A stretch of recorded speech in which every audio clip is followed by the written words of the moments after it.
So in the middle of chapter 24. We're getting slowly towards the end of the section.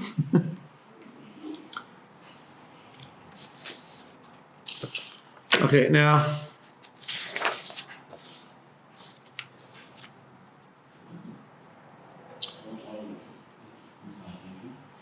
in order to, when was it? Middle of, right? So, 60, yes? So on page, 59, in other words. Okay, yeah. But the Hebrew one is Lamed.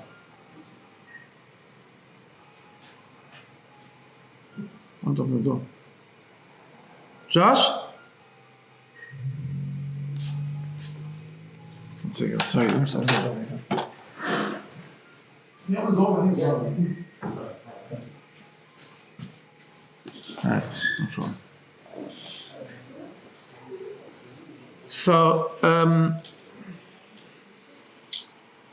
in order to understand what we're going to learn today, it's page 6. It's page 60. 59. I mean, and it's towards it says Lachein Omer Azal. That's why our rabbis told us, "Oh, welcome back." Thank you. Hello. So, in order to understand what we're going to learn today, I was going to do this anyway, not only for Rabbi, but I was going to do it.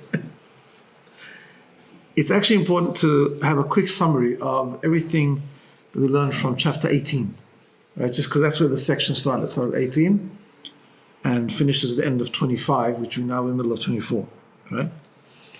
But he starts to get, in the middle of this, he starts to get to the crux of where he's going with this, right? Let's just do a summary of from chapter 18. So until chapter 18, until chapter 18, the Alter Rebbe explained that in order to be a BINA, in order to aspire to be a BINA, you need to have Avas Hashem, you need to have love of Hashem, right?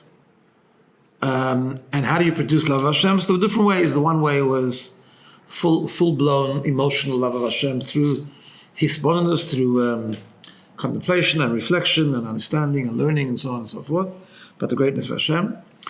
Then he went to another stage where he said, well, not everyone could do that. That's a very high madrega to actually develop a true, authentic, constant feelings of love of Hashem.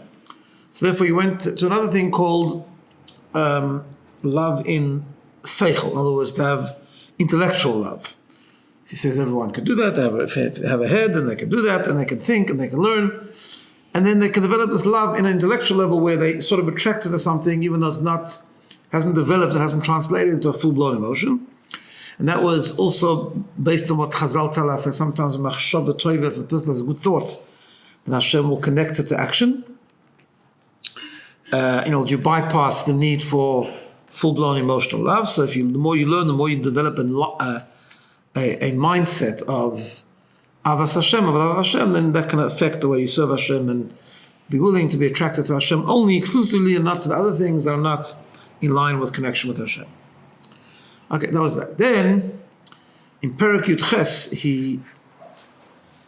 in the 18th Perek, he started this journey which is going to finish at the end of 25, saying the following, that Tanya was based on the pasuk, Ki korev elecha hadover moed, that this Torah is very accessible to you, in your mouth, in your heart, in your actions, and says there, like even in your heart, in other words, everyone can develop this. What if a person can't really develop even intellectual love of Hashem because he doesn't have that deep of an intellectual capacity, whatever the case is? So he went to a third option. The third option is the not developing a new love, but to be in touch with what we call the ahava mesoteres, the hidden love, right? That's what he said. He said everyone has a hidden love to Hashem, a natural hidden love, which he then called, if you remember correctly, he called the chachma of the nefesh, right? The chachma of the nefesh. And the way it expresses itself, what's the proof that it exists? The proof that it exists is that it's always there. It's sometimes hidden and in golus, whatever the case is, but we know that there's this natural love which we inherited from Avram Avinu, essentially, right?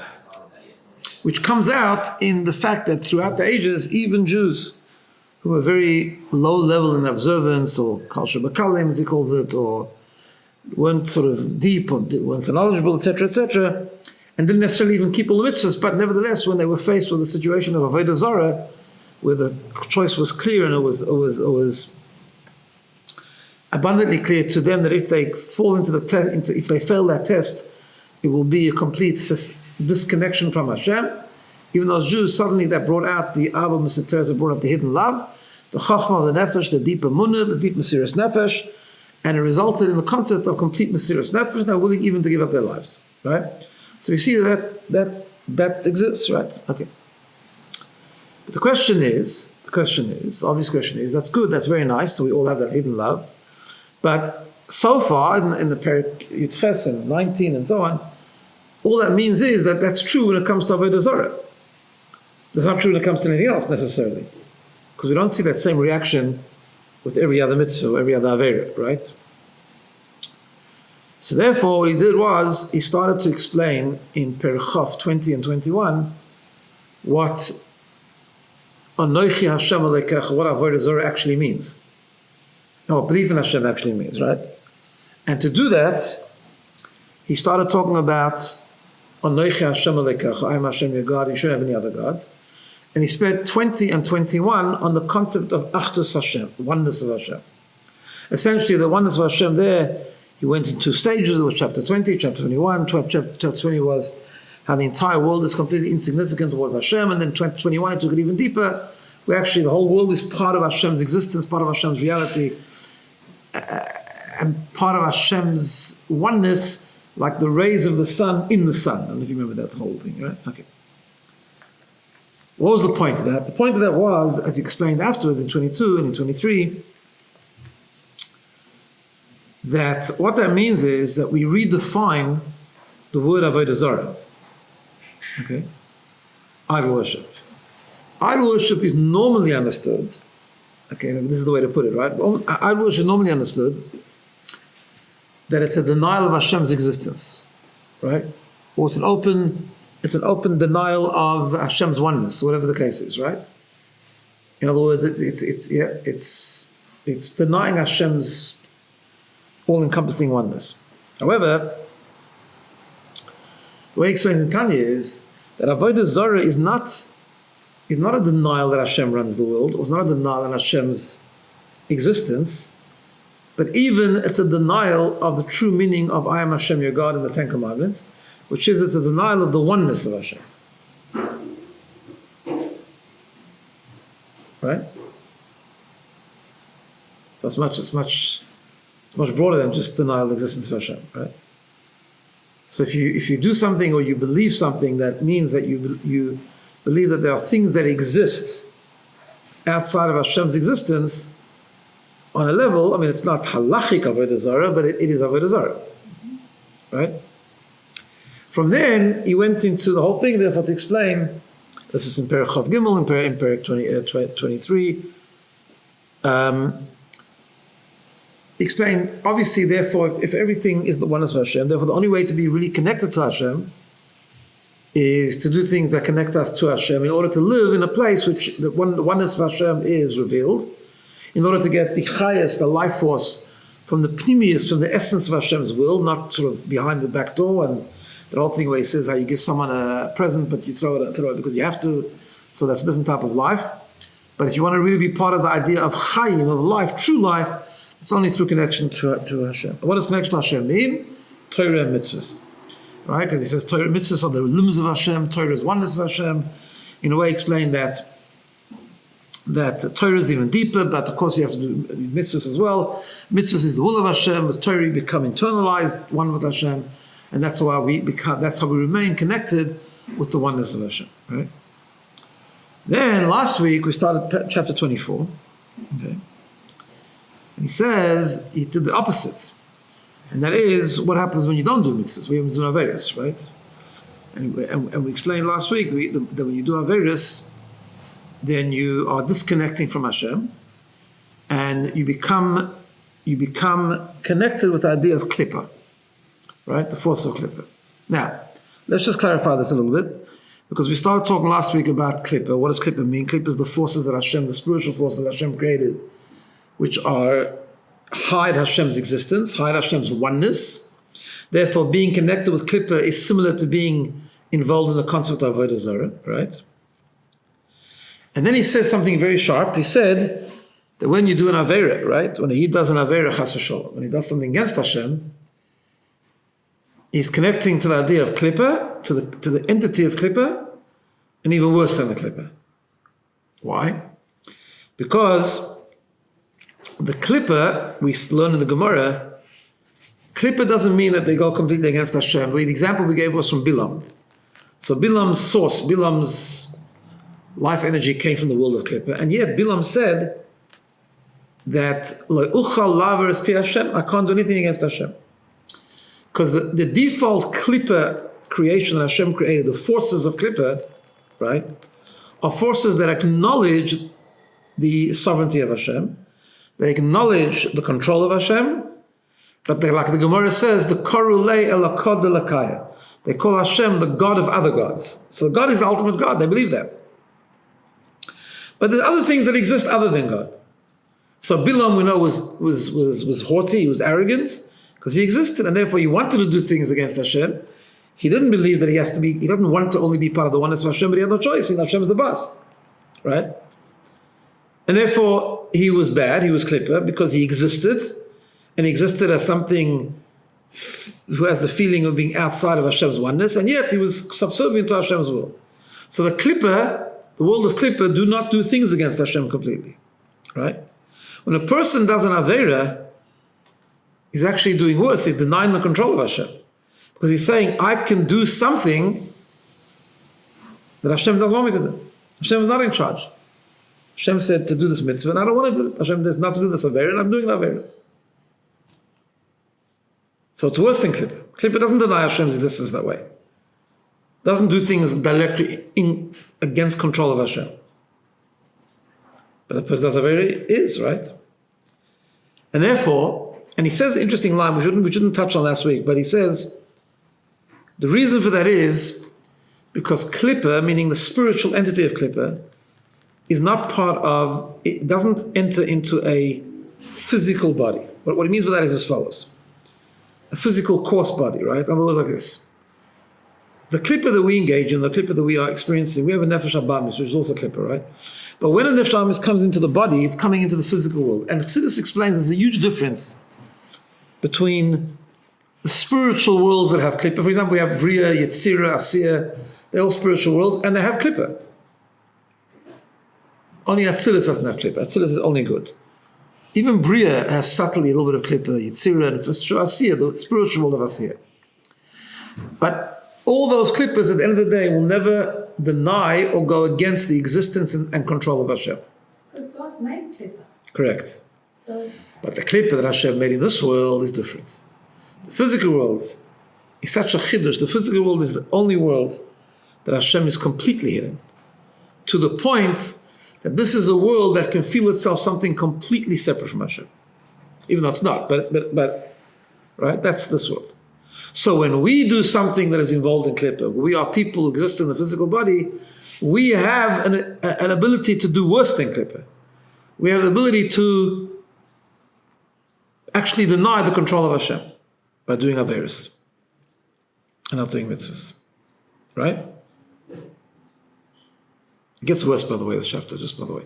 But that's okay. After chapter 25, he then goes into a whole section of that we shouldn't be down and we shouldn't be depressed and we should fight sadness, and it's probably in position very well, because after you learn this, then we can kind of almost want to give up. But it's important to build this perspective. Obviously, we're not perfect. Hashem knows we're not perfect, and so on, right?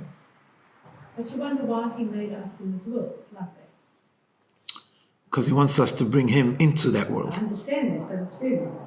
Sorry? Food. It's like putting every roadblock in your way. Correct. Why? But because He gave us the ability to fight that, because it's the ultimate darkness. Hashem wanted a dira b'tachtei, wanted a dwelling place in the lower forms of existence. And you can't get lower form of existence in this world. He has to go to the rock bottom. Right? And that's where we have to reveal Hashem. By the way, that's the flip side of it. So you can imagine the unbelievable greatness of doing a mitzvah in this world. He talks about later. Can you give us an example of an Avera? Wait, that's very specific, right? An And Avera is doing something. I mean, let's just be blunt here, right? I know we're all on a journey and we have to obviously grow in our own journey, but ultimately Avera is doing something that Hashem doesn't want us to do. And is it different if it's, okay, I'm going to eat treif on purpose, or it's inadvertent? Like, I don't know. Yeah, no, of course inadvertent is different. No, of course. But that's still an Avera. In fact, it's not Avera because you're doing something that you're not connecting with the Kedusha of Hashem. But Shuvah still helps there. But in fact, look, nowadays we also say that people who don't do the right thing and not keeping halacha and so on and so forth, many of them don't know, and we define them as what we call a captured child, right? So they don't get punished. They're not in the world of Klippa to that extent, but constantly exists. Now, at the same time, we go and we try and get them closer to Torah mitzvahs. Why do we do that? If they're off the hook, they're off the hook. Who cares, right? Because it's different but they're off the hook, but they're still not part of that world of life. They're still swimming around in the world of Klippa. Not their fault. They won't get into trouble. They won't be punished. Okay, all good, but they're still not connecting to Hashem, right? So that's why we try our hardest to do mitzvahs ourselves, to get other people to do mitzvahs. And to try and keep people away as much as possible, or at least to grow in that way. I mean, the way he starts off the chapter 24 is that it's got to do with the 365 negative commandments, and even the rabbinical prohibitions, because they're ultimately Hashem's will as well. So if we go against them, then we're disconnecting ourselves from the oneness of Hashem.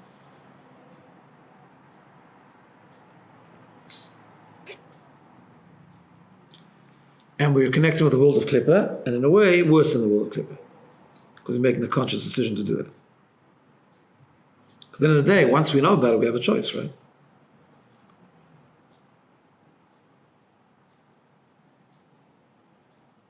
Klippa, the forces of Klippa are not entirely fulfilling Hashem's will. What do you mean? Well, they're acknowledging that God is the God of gods. Mm-hmm. But Bilam, for example, Bilam really wanted to curse the Jewish people, that's right. but he didn't, unless Hashem allowed him to. And that's why he ended up blessing us.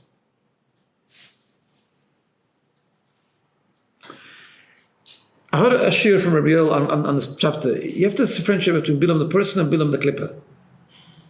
When he was coming to curse us, he was coming using his Klippa forces, which you couldn't do anything against Hashem's will. But him as a person, he was a bad person. Just like we do Averis, he for sure did Averis. Right? So he was a person that went against Hashem in his private life, but not as a prophet. Hashem made him as a prophet, but a Klippa prophet, which still prevented him from doing anything against Hashem. But to Lisa's point, is it the spiritual Klippa doing its job? It is doing its job. Yeah, it's not bad. That's the point he's actually going to make in the next part of the chapter. We haven't got there yet. First of all, he's saying what they are. There are people who still acknowledge the oneness of Hashem, which is not as bad as doing something against Hashem's will. Next part of the chapter, we'll also learn a different thing, that they're actually doing what Hashem wants them to do. The Yetzer Hara is doing his job. So we are worse. Yeah. We are. If we do, yeah, that's what we're saying, right? Because we're choosing, and because we have some knowledge, which is what I was thinking about BINA. If you're ignorant, that's why BINA, your job is so hard. Right? Yeah, I mean, No? yeah, of course. It's hard not only BINA, it's hard for every Jew. This is a hard I thing. understand, but yeah. It's not a good, it's a good BINA pitch, but I don't have to pitch you a good BINA pitch. But Yeah, no, I'm saying. Okay. Okay, so what's he trying to say, really? He's getting to the crux already. He's already, even though it's chapter 24, not 25 yet, but he's getting to the point, right? That every mitzvah, or every mitzvah is connecting us to the oneness of Hashem. Every mitzvah essentially is the fulfillment of the first commandment, Anochi Hashem Elokecha, I am Hashem your God. Because every mitzvah you do, every Torah you learn, you're becoming part of the oneness of Hashem in a stronger way. And every Avera is a violation of Lo Yi Elecha. They shouldn't have any other gods. In other words, every Avera is really Avodah Zarah. And is intention counted as a mitzvah if you don't get to fulfill it?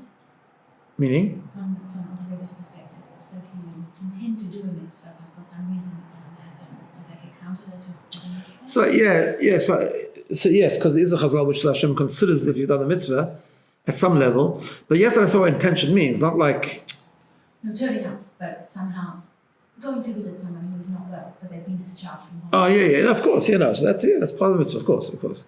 But I think what he means more is the mitzvahs, what he's specifically referring here is the mitzvahs, obligatory mitzvahs, right? Like you can't intend to light Shabbos candles and then not light it. Then the mitzvah is action, not right?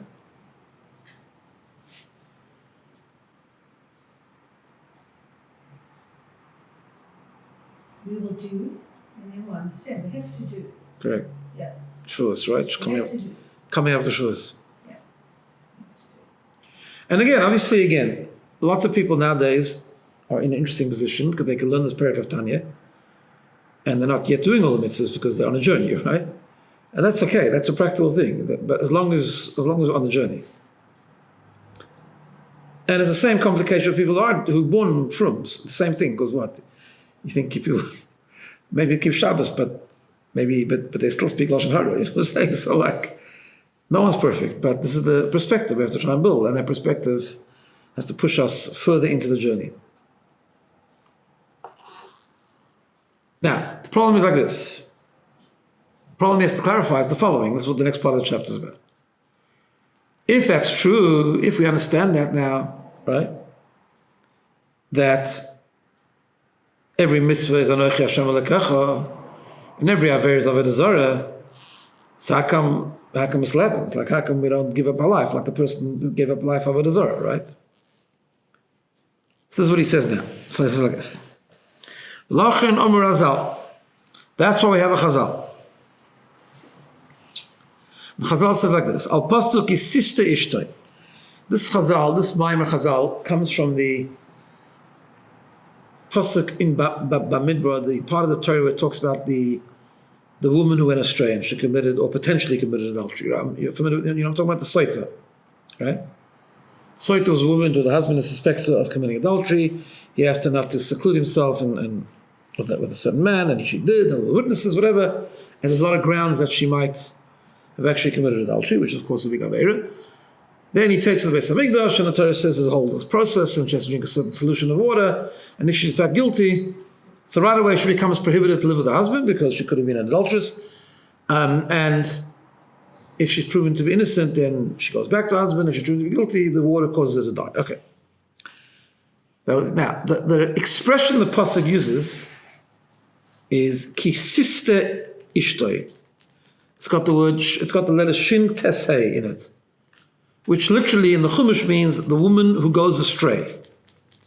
But the Gemara says that it's actually got the same letters as shtus, foolishness. Right? So the Gemara says the following thing. The Gemara says, Ein Adam Over Avera V'chula. That a person doesn't do an Avera, any Avera, unless a spirit of foolishness, insanity entered his mind. What does that mean? Right? It means like this. Because even a woman who commits adultery, so that at that moment she was sort of vulnerable, or she didn't do the, gave into a temptation, whatever the case is, really, she actually would have had self-control and overcome a temptation to do that Avera, were not for that spirit of foolishness. What's the spirit of foolishness? The spirit of foolishness is the spirit within a person,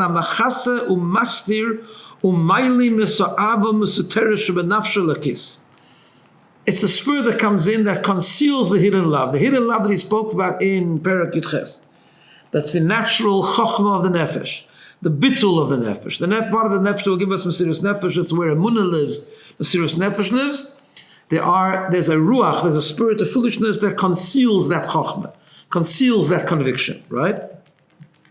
What's that conviction? That conviction is ledofka be'emunas Hashem, to cleave to the faith of Hashem, v'yichudoi v'achdusei, and the oneness of Hashem, v'loyli paret chas shalom achdusei, not to depart or disconnect at all from His oneness. Afilu noiklim es nafsha imeno. Even if my soul is taken, even if I'm killed. Right, a person, the chachma is what causes a person not to serve Avodah Zarah, even if he's going to die. Even if he's just going to bend towards Avodah Zarah without really believing in it. The famous story of Hannah and her 7 sons, right? You know what I'm talking about, the Hanukkah story? where Antiochus said to the seventh son, you know the story? It's one of the most tragic stories. It's brought down in the Medrash. We normally connect it with Chanukah. It's not clear if it's actually 100% connected with Chanukah, but it's only brought down that way. Chanukah's seven sons, Antiochus wanted them to serve idols, so he brought the oldest son to bow down to an idol, and said no. And he killed each son, all six sons, and then it came to the youngest son. And he kind of wanted to spare him, but he could have to say face himself. So he said to the son, I'm going to drop my ring. All I want you to do is to pick up the ring. So it should look like you're serving Avodah Zarah. But really, you're just picking up my ring. And the son refused. And he was also killed. Yeah. The whole story that Hannah went up and she cried out to Hashem that Yitzchak only was one son and she gave 7 sons for the Akeh, the whole story. Right? But that's what he's bringing, that's what he's referring to over here. The same Chana from... No, it's not the same Chana from the Rosh Hashanah after, no, different Chana. It's later on, it's the second. But why did he want to be kind to the also? Well, he thought he'd give her a chance, like he'll come and, yeah. This is the Chana who never let the walls of her house see her hair? No, I don't think, no, that's Kimchis. Oh. That's Kimchis. It's a different person. Okay. But the point is that throughout the ages, we find this unbelievable Mesiras Nefesh not to serve Avodah Zarah, even if it just looked like Avodah Zarah, right? Although just bowing down, not even believing in it, right? So you'd think, therefore, if every Aveira is the same thing, then how much more so it should be, if a person is willing to give up their life, how much more so they should be able to overcome the Yetzer Hara, the Taiva Sanir, and the temptation for adultery, Shem Yisurim Kalim, which is easier than dying Hashem Yishurehena, right? So what's the difference? It says, she says, because that difference between the Isur Niyuf, the Isur Ishtachavah Avodah Zarah. So first of all, it's a spirit of foolishness which is covering up the love of Hashem. Second of all, that distinction that a person makes between one Aveira and the next, he says, that's Aveira, not so important. Right? That's also a shtus, that's also a spirit of foolishness. To say that's not really like Avodah Zarah, right? Ugamke ruach hashtus the klipa hamelabeshes benefesh elakis ad bechin zachach b'shuvah. The spirit of foolishness, what happens is, it comes into the body and it conceals the connection to Hashem and it conceals the chachma of the nefesh. But he says a very important line. He says, ad bechinas chachma sheba v'loy ad bechlal. It conceals the levels of the neshama until the level of chachma, but excluding the level of chachma.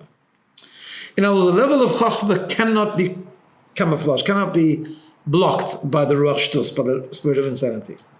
That's why it's not. That's why when it comes to Avodah Zarah, where the ruach shtus cannot, no one in their right mind, no neshama that has that chachma sheva nefesh will tell you that bowing down to an idol or mamash converting or being or whatever the case is not so bad. No, they know it's bad. It's clear. It's abundant. It's disconnecting with Hashem. Right? So therefore, when it comes to something that is clearly challenging the chachma sheba nefesh, right? The ruach shtus doesn't work, and that's why people gave up their life for Avodah Zarah. But when it comes to that woman who's even giving to a temptation, that's just an example. We're talking about everyone. Everyone is giving you a temptation to do something which is keneged, that goes against the ratzon of Hashem, right? There, the ruach shtus, the spirit of foolishness, can operate, can conceal the chachma of the nefesh, and can lead you to make this cheshbon that this is not as bad as Avodah Zarah. When in truth it is. And what is the source of the ruach shtus? Sorry? What is the source of the spirit of foolishness? I can't hear. What is the what? What is the source of the spirit of foolishness? Well, it comes from clip, obviously, but Hashem allows that to work its way into our neshama. Does this absolve you of responsibility? Sorry? Does this absolve one? No. That's the whole Tanya is telling you it doesn't absolve you from responsibility. The whole Tanya is you have to learn these chapters to know that the ruach shtus exists, and when you start making that cheshbon, you need to know it's a ruach shtus, and you have the ability to overcome that ruach shtus, which is the foundation of what he said before in Tanya, that every person has a choice. Okay. That moyach shal lev, the brain can overcome the heart, right? That whole idea. But it happens, the reason we have to work so hard there, where we don't have to work so hard by Avodah Zarah, is because it's a ruach shtus. Right? So he says, excluding why? Why doesn't it block the chachma of the nefesh? Mipnei oir Hashem hamelubish b'chachma kanal. Because the light of Hashem is revealed in the Chokhmah. Chokhmah, as we said before, Chokhmah is bittul. Chokhmah is like not a really entity, it's a bittul. Even Chokhmah, in when we talk about intellectually Chokhmah, we mean it's like a Chokhmah is a recipient of something higher than Chokhmah. That's why even in the intellectual process, we say it's a koyach, it's a power of the soul, but it's ma, what is it? It's like, it's not, it doesn't exactly exist yet because it's really completely subservient to something higher than it. And that's what we mean by the chokhmah of the nefesh. The chokhmah of the nefesh is the part of the neshama that doesn't feel its own entity, it feels completely subservient to the light of Hashem. Which is why it's called a candle, and if you remember correctly, that its whole purpose and its whole yearning is to become incorporated within Hashem's reality, Hashem's existence. Right? So that's the Ruach Shtus. That's the spirit of foolishness that tells us this. However, he says, Avol be'emes la mitzvah. But if we were to be honest, the truth is that afilu aveira kala, even a slight aveira, harei ha'oivra oivra rotzon elyon baruch hu. He who transgresses an aveira is transgressing the will of Hashem, and therefore it doesn't matter what the aveira is. Who betachlis hapirud, it's making you absolutely disconnected mi'chudoi ve'achduso yizbarech, from the oneness of Hashem, Mesitra Yoiser Mesitra Achra, more than Sitra Achra Klippa, as we said before. Anikra Lakim Acherim, Avodah Zorah Mamash, and it's Mamash like Avodah Zorah. Right? Even worse than Avodah Zorah, because Avodah Zorah is a Klippa, but this is even worse in a way, because we're making the choice.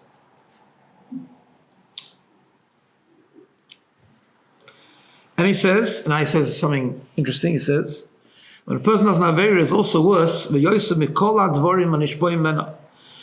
than all the things in this world that come from Klippa. For example, Sheheim Behemois, Tmeyois, non-kosher animals, non-kosher animals, we learned before, it's complete Klippa, right? It's not even Klippa's Noiga. A treifa animal is completely Klippa, right? V'chayes v'oifes meim, non-kosher animals, are called birds. Ushkotsim v'rimasim, and creepy crawlies and insects, all these things which are very treif, right? All these things, a person who does an Aveira is disconnected more from the oneness of Hashem than even these things. Why? Now he says, he quotes a Chazal. Chazal says, when a person misbehaves, we tell him, Yitush Kodmoch. That when Hashem created the world, Yitush Kodmoch, even an insect, I forgot which insect, Yitushi is, a bat or what does it say? I don't know, what's English? Gnat. A gnat. Yeah. The gnat was created before you. Now, why does he use the word gnat? Why does he pick on that one? Right, because everything was created before the person, right?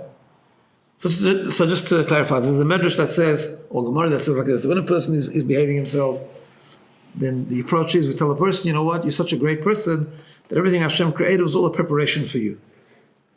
But when a person is doing Averis, we say, you know what, you're nothing. Who do you think you are anyways, right? Even a gnat was created before you, right? In other words, you're lower than the gnat, right? Why? So why the gnat? A gnat apparently is an animal that absorbs food but never gives out anything. It only absorbs but doesn't what's what I'm looking for? Doesn't excrete or yeah. Now, the way something is in Gashmias is an indication of how it is in Ruchnias. So interesting thing. The idea I of understand that sentence. Please say it again. yeah. So a gnat is an animal. Sorry, the second sentence you mean? This last one. Yeah. Everything that happens in the physical world is an expression of what it resembles spiritually, right? So when there's an animal that can only take but can never expand or give out, that's actually a reference to something very, very low down in the Klippa ladder. Because the giving out is a symbol of giving, and the absorbing is a symbol is absorbing. So a person absorbs, they're close to themselves, but you also give out, right? Which, I mean, is a symbol of giving. Whereas a Yittush Shanad is such a low Klippa that it's nothing, it only absorbs, right? And nevertheless, we say that came before the person. What person? The person doing an Aveira, right?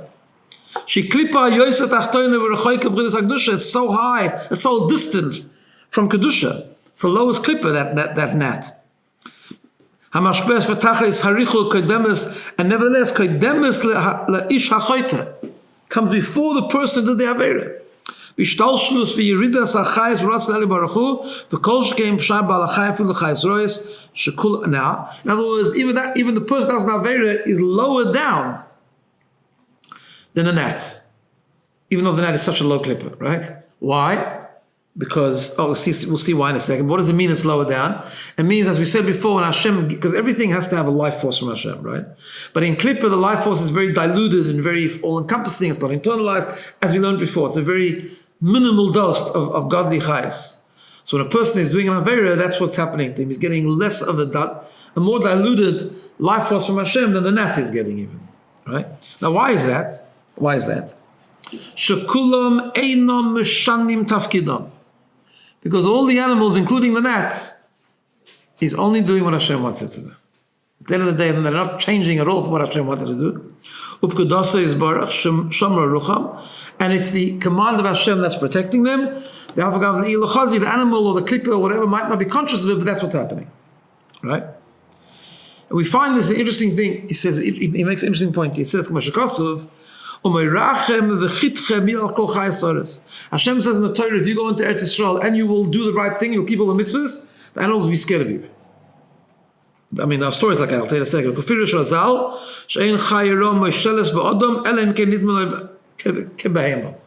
Chazal say that an animal will not have any effect on a person unless he sees an animal in front of him.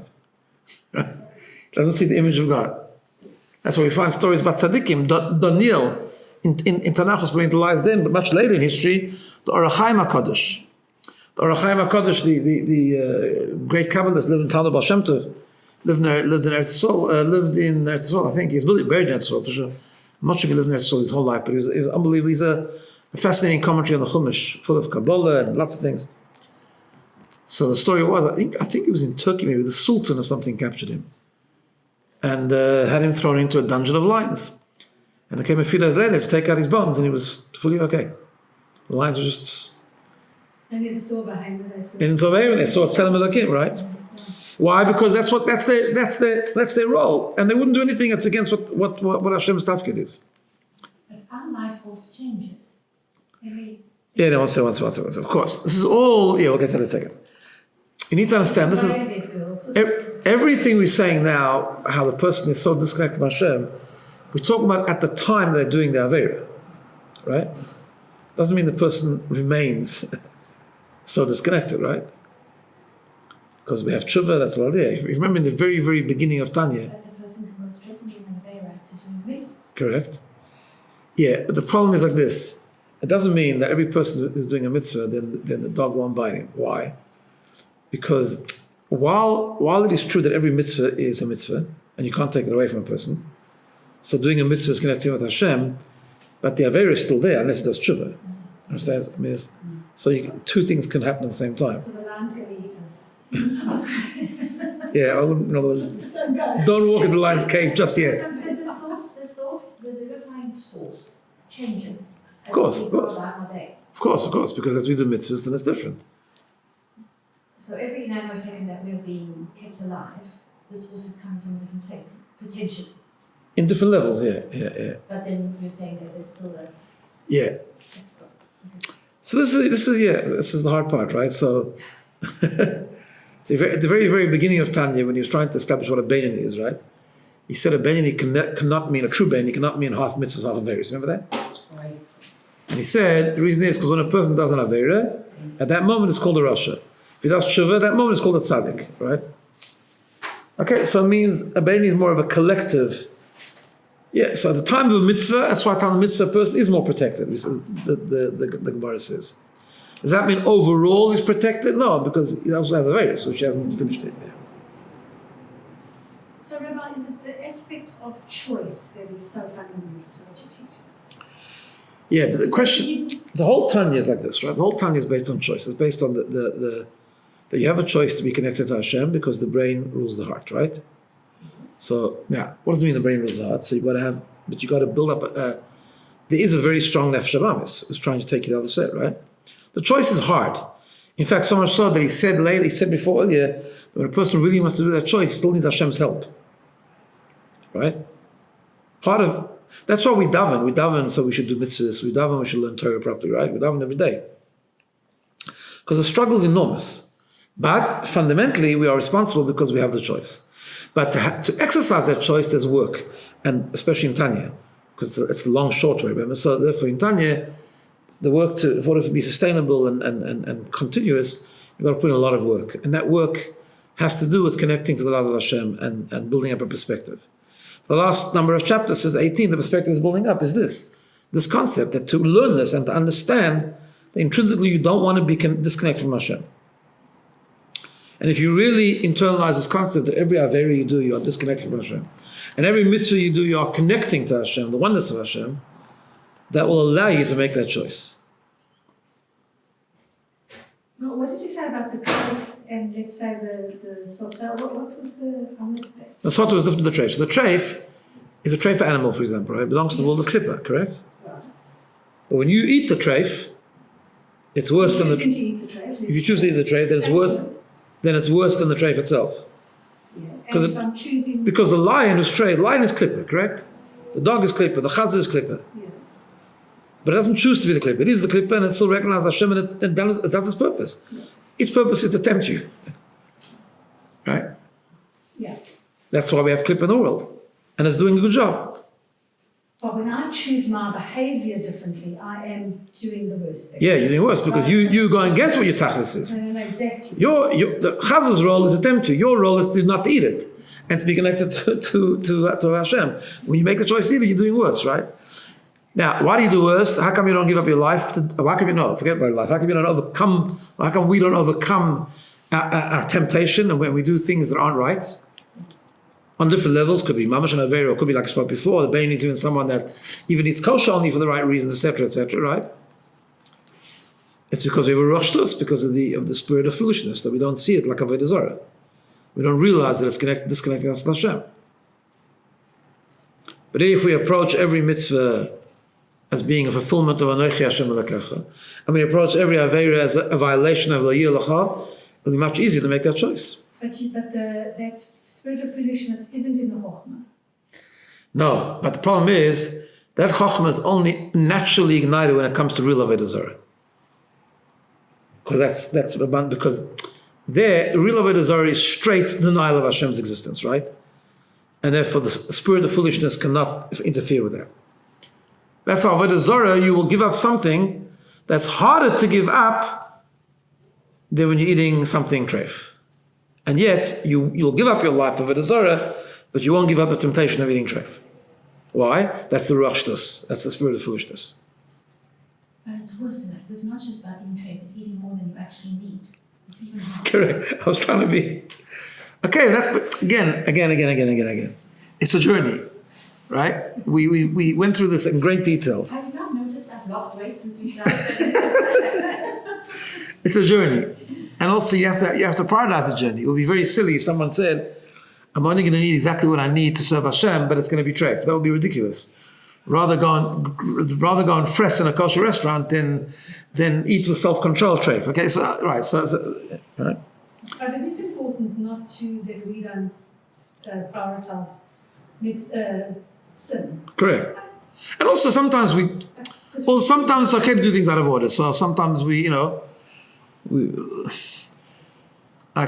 because the Rebbe always used to say this, we live in a world, especially when it comes to mitzvahs, right? Like not Avera is one thing, but when it comes to mitzvahs, we do any mitzvah we can, and we get other people to do any mitzvah we can. Like we'll make a yid do shalach manas on Purim, even though it's only a mitzvah d'Rabbanan, it's a rabbinic mitzvah, but we know that he's not doing something much more important. Okay, it doesn't matter, but any mitzvah is good because you're connecting person with Hashem, and then you're doing what you have to do. Okay, but I'm saying that right. It goes back to the discussion we've had many, many times. Are we really going to be a Beinani? And most of us, I don't think so. Right? But we have to have the mindset, a Beinani mindset, and aspire to be a Beinani. Which means we learn this in Tanya, it should make an effect, it should have an effect on us. We should do one mitzvah more, one avera less.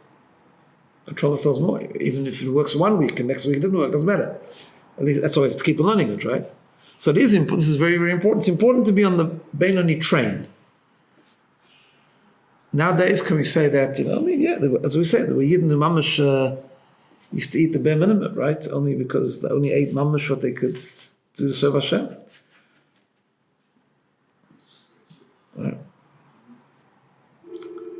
Of course, they made sure it was kosher, everything. But I mean, okay, that's a different level. Each one on their own level. But the concept is to build this mindset and to understand that every time we make a conscious decision, do something wrong, it's disconnecting us from Hashem. But can we fight all the battles at once? No. So obviously you have to prioritize. Everyone in their own level has to keep growing. But growth is very important. Growth in this, right? Essentially, we have to,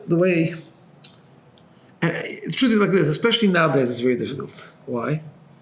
Like the Rebbe spoke in the last Maimer that the Rebbe published. The Rebbe spoke about Mesiras Nefesh, right? You see, really what he's talking about here is having Mesiras Nefesh. We have to view every Aveira like Avodah Zarah, and therefore be ready to give up a life. I don't think you don't have to give up a life. You have to give up enjoyment for 5 minutes, right? So why is it so difficult? So there's Ruach Shtus and so on. But the Ruach Shtus today is much more difficult. Like Rebbe spoke once, in that Maimer, the Rebbe speaks about having Mesiras Nefesh, right? And he speaks about the Mesiras Nefesh of Russia and the Mesiras Nefesh of America. He doesn't say those words, but it's very obvious what he's talking about over there. He's talking about the Hasidim who lived in Russia and they had Mesiras Nefesh, and he says that when people who came afterwards to more affluent societies, he very nicely, kindly says it's not so recognizable, the Mesiras Nefesh. Okay. Why? Because, again, the Ruach Shtus is stronger nowadays. Because the openness of the threat is much less. So in Russia, where a person put a gun to your head and said you have to break Shabbos, otherwise, so then the fight was much clearer. That they're trying to bring you. Communism was very clear. They're trying to tear you away from religion. They're trying to tear you away from being connected to Hashem. So therefore, the ability to have Mesiras Nefesh was easier. I'm not saying it's easy. It wasn't easy at all. It was very difficult. They gave their life for it. But that's why separateness has always been such a big thing. What do you mean separateness? We need to keep ourselves separate. Yeah. But our avoid, our service of Hashem today, our test is to be in countries that allow us to serve Hashem and afford us all the resources and affluence and all that kind of stuff, and still to be different, right? In other words, what's easier, to get up to not sleep and go to a shir, or to eat in Russia to give up his life? So obviously the Russia guy was much harder, and yet they did it and we don't. That's what this tap's all about. We have to view every mitzvah as Kiddush Hashem, as Anochi Hashem Elokecha, and every Aveda as disconnecting us from Hashem. And when we do that, so then we're more motivated to say, no, I'm going to go on Mesiras Nefesh, which doesn't mean Mesiras Nefesh. It all means bit of self-discipline, right? Which is hard, sometimes very hard, right? It's hard because there's social pressure. Because why? Because the Ruach Shtus is stronger today. We just don't see it that way. We don't see society as trying to rip us away from religion. We see society as affording us conveniences and pleasures and societal norms and things like that, social pressures, all that kind of stuff, right? Part of the Mesiras Nefesh, self-discipline, part of the Mesiras Nefesh is fighting the current, fighting the worldliness, fighting societal norms, right? All those things, but it's the same idea. Now, it does make the point, by the way. I'll just do this outside a little bit.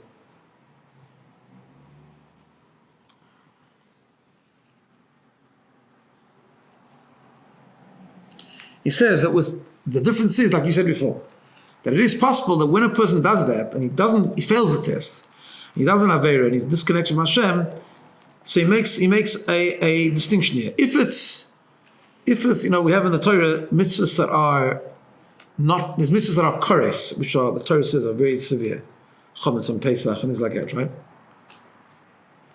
And then we have mitzvahs that are not kores. They don't carry the punishment of excision or death or whatever the case is. But it does, they still damage your connection with Hashem.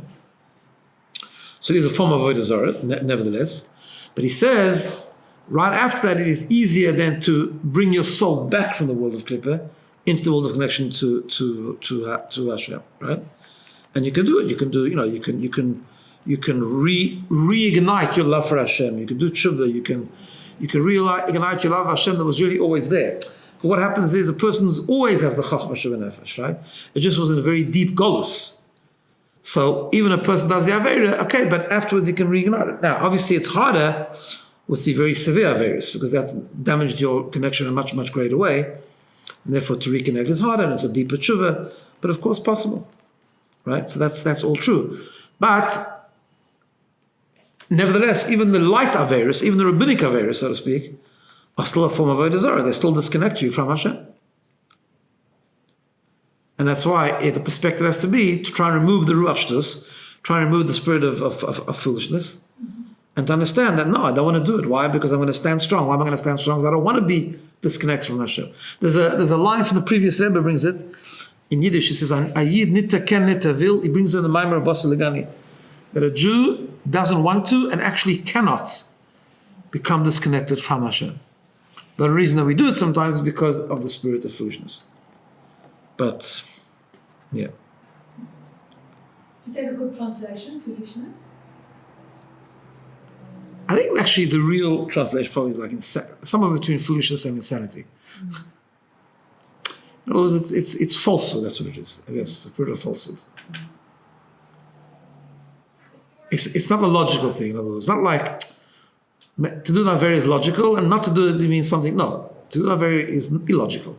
It's an illogical thing to do, because why would you want to separate yourself from Hashem? That's what it means, the spirit of foolishness. It's not logical. Right. And next week we'll do chapter 25. We're going to tie it all together and explain why that's got to do with the pasuk of Ki korev elecha Hashem, that all the Torah is close to us and accessible in our mouth and our heart and in action.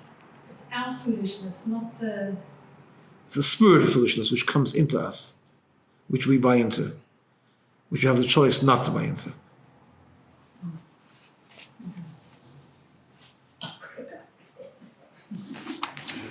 Listen, we're doing chapter by chapter. We're not going to select.